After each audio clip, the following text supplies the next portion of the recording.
नमस्कार, बहुत स्वागत है आप सभी का। मैं हूं आपके साथ नैना यादव, लेकर हाजिर हूं हमारा खास शो पूछता है इंडिया। आज बात कर रहे हैं हम यूएस की उस लिस्ट की जिसने पूरी दुनिया को हैरत में डाल दिया है।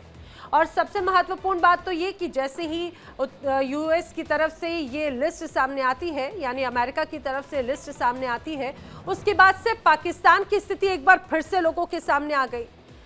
पाकिस्तान की बदहाल स्थिति, पाकिस्तान की बिगड़ती स्थिति, पाकिस्तान में गर्द में जाती स्थिति, यहाँ की अर्थव्यवस्था की स्थिति एक बार फिर लोगों के सामने है।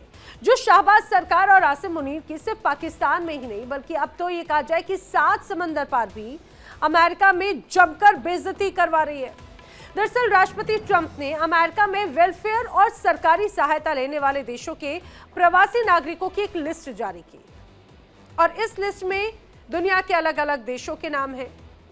इसमें बांग्लादेश का नाम है, चीन का नाम है, नेपाल का नाम है, यूक्रेन का नाम है। ये सारे देश तो हैं, लेकिन इस देश में एक और नाम है, वो है पाकिस्तान। 120 देशों में पाकिस्तान भी ऐसा मुल्क है जो अमेरिका के टुकड़ों पर पड़ रहा है। लिस्ट के अनुसार पाकिस्तान के 40.2% प्रवासी परिवार सरकारी सहायता लेते हैं, तो इसके अलावा बांग्लादेश के 54.8% प्रवासी परिवार सहायता लेते हैं। इसके साथ ही नेपाल का भी आंकड़ा है, नेपाल के 34.8%, चीन के 32.9% और यूक्रेन के 42.7% प्रवासी परिवार सरकारी मदद लेते हैं। आंकड़ों के अनुसार अमेरिका में रहने वाले भारतीय मूल के लोगों की अगर हम इनकम की बात करें तो वहां के बड़े जातीय समूहों में सबसे ज्यादा उनकी इनकम मानी जाती है। प्यू रिसर्च सेंटर के अनुसार भारतीय लोग अमेरिका में रहने वाले एशियाई मूल के लोगों में दूसरा सबसे बड़ा समूह है। समझिए, इस हिस्से को समझिएगा। अमेरिका में जो एशियाई मूल के लोग रहते हैं उसमें सबसे बड़ा समूह कहीं ना कहीं भारतीयों का है। कुल एशियाई आबादी का 21% हिस्सा भारतीयों का है। साल 2023 में भारतीय परिवारों की औसत सालाना आय करीब $1,51,200 थी, जबकि सभी एशियाई परिवारों की औसत आय $1,05,600 के करीब रही है। जाहिर है कि ना केवल पाकिस्तान में रह रहे आम लोग बल्कि अमेरिका में भी जो पाकिस्तानी रह रहे हैं, पाकिस्तानी मूल के लोग रह रहे हैं, वहां पर भी उनकी हालत बहुत अच्छी नहीं है। अभी कुछ दिन पहले की बात है जब शहबाज सरकार ने आंकड़े जारी किए थे और इन आंकड़ों के अनुसार पाकिस्तान में कर्ज की राशि में जमकर बढ़ोतरी हुई। पाकिस्तान सरकार ने 20 महीने में लिए गए कर्ज का डेटा जारी किया और उसके अनुसार इसकी जो स्थिति अगर हम देखें तो मार्च 2024 से अक्टूबर 2025 के बीच में कर्ज की राशि $12,169 अरब रुपए बढ़ गई।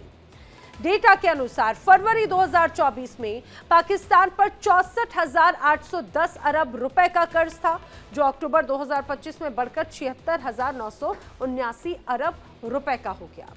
और अभी बहुत ज्यादा वक्त नहीं हुआ, कुछ दिन पहले की बात है जब पाकिस्तान के लिए वर्ल्ड बैंक ने $700 करोड़ का लोन सैंक्शन किया है, जबकि IMF भी $1.2 बिलियन का फंड मंजूर कर चुका है। ये राशि साल 2024 में मिले बेल आउट प्रोग्राम के तहत उसकी दूसरी किश्त है, उसी के तहत मंजूरी एक तरह से उसे दी गई। यानी कि ये स्पष्ट है कि 1947 में भारत और पाकिस्तान अलग हुए और तब से लेकर अभी तक अगर देखा जाए तो पाकिस्तान सिर्फ और सिर्फ आर्थिक मार ही झेल रहा है। पाकिस्तान की आर्थिक स्थिति बेहद खराब है और उसकी वजह आप और हम सभी जानते हैं। पाकिस्तान में अस्थिरता, वहां पर सैन्यकरण, वहां की सरकारों की नीयत, और यही वजह है कि सेना हो या फिर वहां के हुक्मरान, वो हमेशा फलते फूलते रहे और बर्बाद और गर्त में जाती रही सिर्फ और सिर्फ पाकिस्तान की आवाम, क्योंकि उन्हें कहीं ना कहीं ये कहा जाए कि आतंक की आग में धकेला जाने लगा। अब ऐसे में बड़े सवाल हैं, क्या पाक के हालात इतने खराब हैं कि उन्हें यूएस में भी मदद लेनी पड़ती है? क्या पाक सरकार ने प्रवासी परिवारों को उनके हाल पर छोड़ दिया है? क्या पाक सरकार हालात सुधारने के लिए कोई कदम उठाएगी या उठा रही है? इन तमाम सवालों के जवाब जानने की कोशिश करेंगे खास मेहमानों के पैनल के साथ में। मेरे साथ में खास मेहमानों का जो पैनल है वो कनेक्ट हो रहा है, जल्दी से मैं आपको उनसे मिलवा देती हूँ।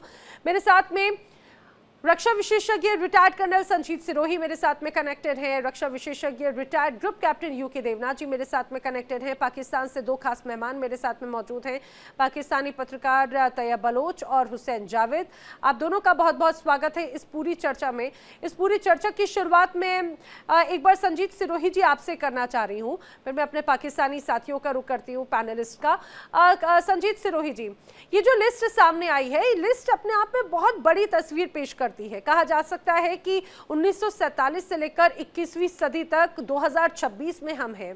क्या स्थिति में कोई बदलाव आया? क्योंकि जब हम मजबूती के साथ आगे बढ़ने की बात करते हैं तो वहां पर उसकी मजबूती दिखाती है वहां की अर्थव्यवस्था, वहां की शिक्षा का स्तर, वहां पर बेरोजगारी की दर क्या है। इन सारे एंगल्स को ध्यान में रखते हुए जो रिपोर्ट सामने आई उसमें एक बार फिर से पाकिस्तान के लिए सोचने वाली बात हो गई।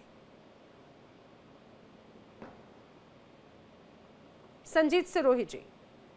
हाँ जी, नैना जी, जय हिंद। आपका बहुत बहुत धन्यवाद। आपने अपने चैनल पे आज का जो मेन न्यूज थी उस पे मेरे को बुलाया बातचीत करने के लिए। देखिए नैना जी, 1947 में भारत और पाकिस्तान दोनों इकट्ठे आजाद हुए थे, बल्कि पाकिस्तान हमसे एक दिन पहले आजाद हुआ। वो 14 अगस्त मनाते हैं, हम 15 अगस्त मनाते हैं। तो दोनों, ताकि एक ही देश में से दो देश बने थे, तो दोनों देशों की हालत तकरीबन एक जैसी थी। और हम शुरू में देखें तो पाकिस्तान क्योंकि छोटा देश था, एडमिनिस्ट्रेटिवली उसको मैनेज करना आसान था। तो वहां पे आप देखेंगे कि उस समय शुरू में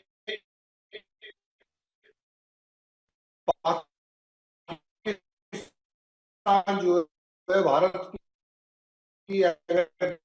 भारत के हिसाब से कंपेयर करें कि भी कहा पाकिस्तान, क्योंकि सबकी सिंपैथी, जब भी कोई दो बड़े भाई अलग अलग होते हैं, जो छोटा होता है और जिसके पास कम सामान होता है, तो बाकियों की इंटरनेशनल कम्युनिटी की जो सिंपैथी थी वो पाकिस्तान की तरफ थी। तो इसलिए पाकिस्तान शुरू में भारत से थोड़ा आगे निकल गया। लेकिन अगर अब देखिए 1947 से लेकर अब 2026 में, तो जमीन आसमान का फर्क है भारत और पाकिस्तान के बीच। और ये जो आंकड़े आपने अभी बताए हैं, इन आंकड़ों से साफ जाहिर होता है। और इसमें जो सबसे बड़ी चीज है देखने वाली, डोनाल्ड ट्रंप साहब ऐसे भारत को कभी बख्शते नहीं है। इस पूरी लिस्ट में 120 देशों की लिस्ट आई है।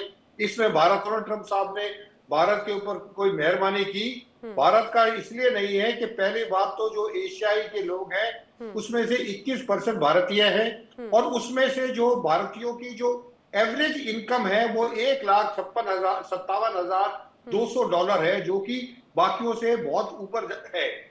और एवरेज जो औसतन आपने बताई है $1,05,000, तो आप अंदाजा लगा सकते हैं तकरीबन $45,000 जो है भारतीयों की, जो वहां पे लोग रहते हैं उनकी जो है आमदनी है वो बाकियों से, बाकी एवरेज से ज्यादा है। तो इससे साफ जाहिर होता है कि भारत जो है, जब भारत को दिशा दिखाई गई तो भारत की दिशा और दशा की वजह से भारत आगे बढ़ता रहा। और पाकिस्तान में बदकिस्मती से आप देखिए उनके जो ज्यादातर जो वहां पे इंस्टेबिलिटी रही है। इंस्टेबिलिटी किस लिए रही कि कोई भी प्राइम मिनिस्टर वहां का जो सिविलियन गवर्नमेंट वहां पे बनी, उसने अपना पूरा जो है टेन्योर पूरा नहीं किया। उसमें से बीच में तकरीबन 32-33 साल जो है मिलिट्री का रूल रहा। और मैं आपको बता दूं, मैं खुद एक मिलिट्री का आदमी हूँ।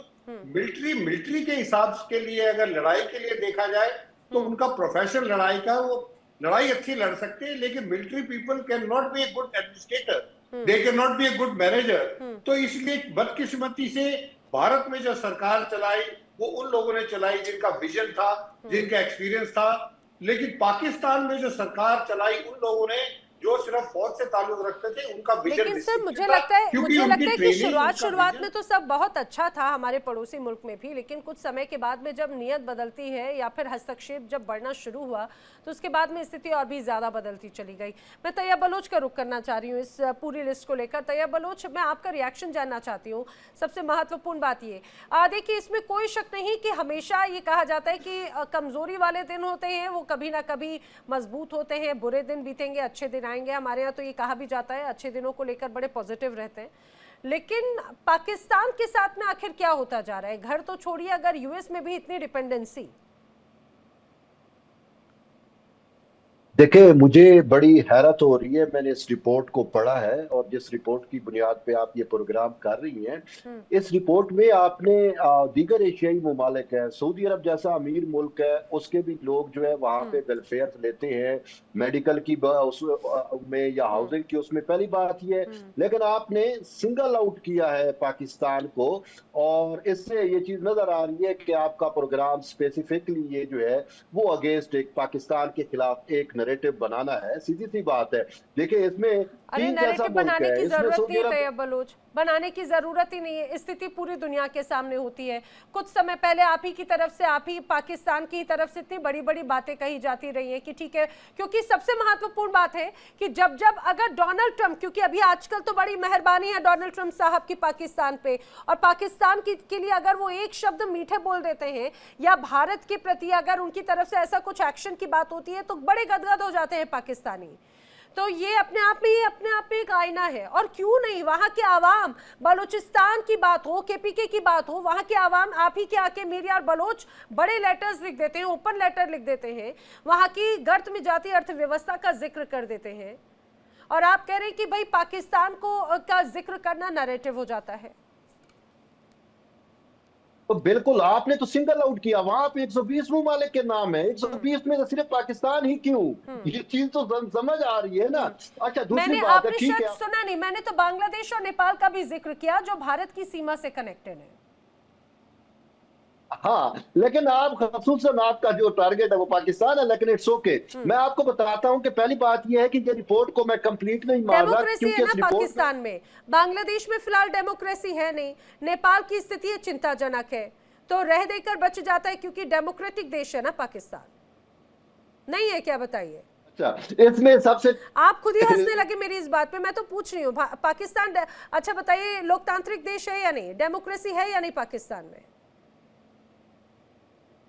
पाकिस्तान एक जमहूरी मुल्क है और हमें इस पे फख्र भी है। बात यह है, चलो मैं रिपोर्ट पे आता हूँ। इस चलिए, मैं रिपोर्ट ज्यादा में नहीं नैना जी एक पूछूंगी, सबसे ज्यादा नहीं अहम बात खींचूंगी जी। मैंने खब मैंने खब खदोखाल देखिए, इस रिपोर्ट में बहुत सारी चीजें वाजे नहीं है। अब ये मेडिकल की सूरत में ले रहे थे, हाउसिंग की सूरत में ले रही है, किस सूरत में ले रहे हैं, एक चीज ये है। लेकिन इसमें एक चीज बड़ी खुशाइंद है, मुझे ये क्रेडिट देना पड़ेगा कि इस पूरी 120 ममालिक की लिस्ट में मुझे भारत का नाम नहीं नजर आया। और उसमें ये एक रीजन हो सकती है कि 25% से ज्यादा जो मतलब वेलफेयर या फंड्स या जो भी हुकूमती वो ले रहे हैं, शायद उन्हीं के नाम है और 25% से कम वालों के नहीं है। लेकिन भारत का नाम ना आना इस बात का सबूत है कि भारत, शायद भारतीय जो शहरी हैं, वो अमेरिका के अंदर जो है वो पाकिस्तानियों की निस्बत या बाकी एशियाई ममालिक की निस्बत जो है वो अच्छी जिंदगी गुजार रहे हैं। उनका सोर्स ऑफ इनकम अच्छा होगा, उनकी चीजें अच्छी होगी, तभी वो जो है अमेरिकी सरकार से वेलफेयर की मुद में जो है वो पैसे या जो सहूलियात है वो नहीं ले रहे। तो ये एक चीज तो अच्छी है। लेकिन दूसरी बात ये है कि अब पाकिस्तान से जो लोग जाते हैं, बात ये है, देखिए एक बात हमें समझने की बात है, पाकिस्तान से वो शख्स जाता है जो यहाँ पे अपनी जायदाद बेचता होगा, जो यहाँ पे अपने सारा कुछ बेच बात के एक अच्छे मुस्तकबिल के लिए वहां पे जाते होंगे। तो साफ ज़ाहिर है वहां पे देखिए, वहां पे एक वेलफेयर स्टेट का कंसेप्ट तो है। उन्होंने वहां पे मेडिकल की सहूलियात भी लेनी है, उन्होंने वहां पे हाउसिंग के मसाइल है, तो उस हवाले से भी हुकूमत से मदद लेनी है। अगर वो ले रही है तो उस पे जो है हमें चिंता नहीं करनी चाहिए। देखिए, वो गवर्नमेंट अगर देती है तो अच्छी बात है। उस पे अगर आप पूरा एक प्रोग्राम बना दें और कह दें कि उस जो अमेरिका, जो पाकिस्तानी अमेरिका में रह रहे हैं, उनकी बुनियाद पे आप पूरे पाकिस्तान को मूरद इल्जाम ठहराए, तो मैं ये समझूंगा कि ये अच्छी बात नहीं है। अच्छा, और ऐसा नहीं होना चलिए, चाहिए। मैं देखिए, मुझे दुखती रग पर हाथ नहीं रखना था। इसमें ऐसी कोई बात ही नहीं है तैयब बलोच। दरअसल प्रोग्राम बनाने की जरूरत इसीलिए नहीं थी कि क्योंकि उसमें पाकिस्तान का नाम है, इसीलिए थी क्योंकि भारत से जुड़ती सीमा में पाकिस्तान है और भारत एक लोकतांत्रिक देश है। यूके देवनाथ जी, भारत के साथ साथ पाकिस्तान भी बड़ा दावा करता है कि वो भी लोकतांत्रिक देश है, उसमें भी 78 सालों से बड़ा लोकतंत्र स्थापित है। उन्होंने अपनी सेना के लिए, अपनी आवाम के लिए, जनता के लिए, चाहे बात पीओके हो, बलूचिस्तान हो, इस्लामाबाद हो, कराची हो, हर एक हिस्से की प्रांत की जो ये कहा जाए कि जो जनता है उसका बहुत ध्यान रखा। लेकिन जब लिविंग ऑफ स्टैंडर्ड की बात होती है, जब वेलफेयर की बात होती है, अपने आप को इतना समृद्ध मजबूत दिखाने की अगर बात की जाती है, तो फिर इस लिस्ट में शामिल होना ये गर्व की बात है या फिर चिंता की बात है? नैना जी, आज़ादी के बाद हम जो भारत में हैं बहुत ही अपने को खुश नसीब समझ सकते हैं कि 50 के दशक से ही हमने भारत में आईआईटी खोलने शुरू कर दिए, इंडियन इंस्टीट्यूट ऑफ टेक्नोलॉजीज। फिर 60 की दशक आते आते हमने आईआईएम खोलने शुरू कर दिए, इंडियन इंस्टीट्यूट ऑफ मैनेजमेंट। और 70 की दशक तक आते आते हमारे यहाँ किस जगह पर कितने एमबीबीएस कॉलेज खोले गए हैं डॉक्टरी सिखाने के लिए, वो एक फख्र की बात समझी जाने लगी। तो सैकड़ों, आज की तारीख में हजारों ऐसे बेहतरीन प्रोफेशनल कॉलेजेस हैं जहां पर की डॉक्टरी पढ़ाई जाती है, एमबीबीएस पढ़ाई जाती है। चार्टर्ड अकाउंटेंट्स की जो कि हाईली क्वालिफाइड हैं भरमार है हिंदुस्तान में। तो होता क्या है कि हिंदुस्तान से 60 के दशक में, 70 के दशक में, 80 के दशक में जो लोग गए अमेरिका में, सब ज्यादातर प्रोफेशनल वीजा लेके गए, H1B1 वीजा लेके गए। अभी 90 के दशक से हिंदुस्तान से जितने लोग अमेरिका जा रहे हैं पिछले 30 साल से, मैं आपको बताता हूं, सब हाईली क्वालिफाइड कंप्यूटर इंजीनियर हैं। आप आज की तारीख में हैदराबाद जाइए, आंध्र प्रदेश जाइए, तमिलनाडु जाइए, चेन्नई जाइए, हर तीसरे परिवार में से एक बेटा या बेटी कंप्यूटर स्पेशलिस्ट है और वो अमेरिका में वीजा लेकर गए हैं जायज रास्ते से। शुरुआती दौर में जाते हैं 2 साल, 3 साल, 4 साल, फिर उनकी कंपनी उसको बढ़ा देती है, फिर वो ग्रीन कार्ड होल्डर बन जाते हैं, फिर वो एक दिन वहां के सिटीजन बन जाते हैं। तो भारत इस मामले में बहुत खुश नसीब रहा है।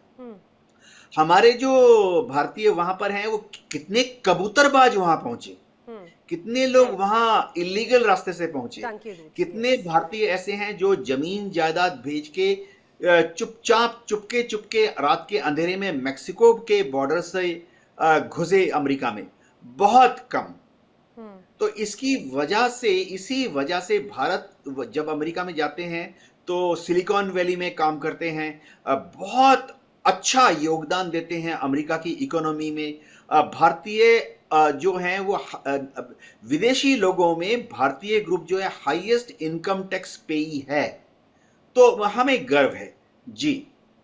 देखिए, इसमें कोई शक नहीं है सर, लेकिन सबसे महत्वपूर्ण बात ये हो जाती है हुसैन जावेद, अब जल्दी से इस बात को समझाइए। अब क्योंकि एक तरफ बात है कि क्या इतनी ज़्यादा ज़रूरत है किसी की डिपेंडेंसी की या फिर आदत हो चुकी है, क्योंकि पिछले कुछ वक्त में अगर हम देखें, ऐसा नहीं है कि पाकिस्तान के पास में पैसा नहीं पहुंचता।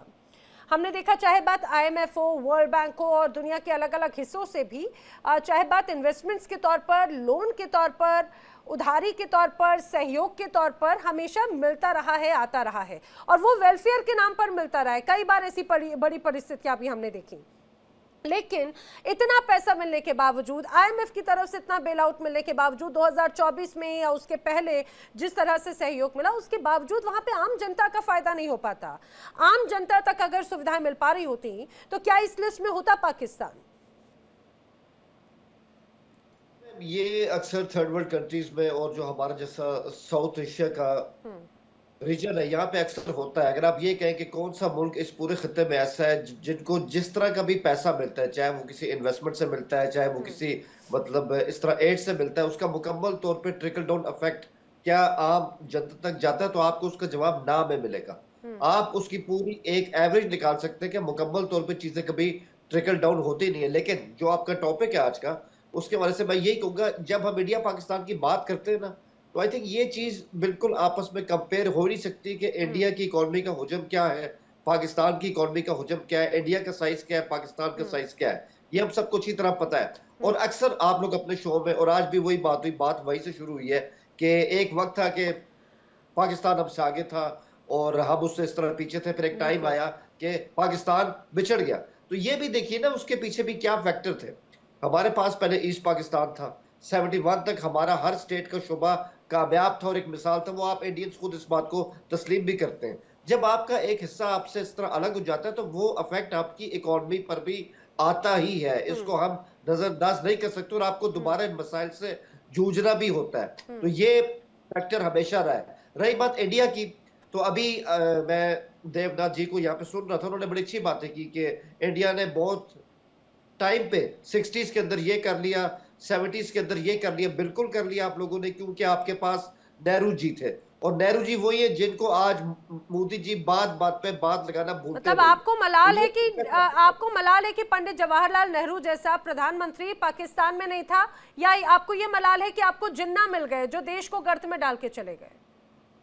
नहीं नहीं देखें, बिल्कुल ही आपने बेबुनियाद किस्म की बात की है। जिन्ना को कितना टाइम मिला, आप हिस्ट्री निकाल के देखें ना। अरे ठीक है, आजादी जिन्ना के बाद में आपके जो हुक्मरान थे, मतलब आप ये मानते हैं ना कि शुरुआत वाला जो वक्त था वो पाकिस्तान को गर्त में डालने के लिए सबसे महत्वपूर्ण बात है, और यही बात शुरुआत में संजीत सिरोही जी भी कह रहे थे। इंटरेस्टिंग किस्म की बहस है कि अगर एक तरफ आप कहते हैं कि हमारे यहाँ जमहूरियत है और ये सब है और हम उसकी वजह से कामयाब भी हैं,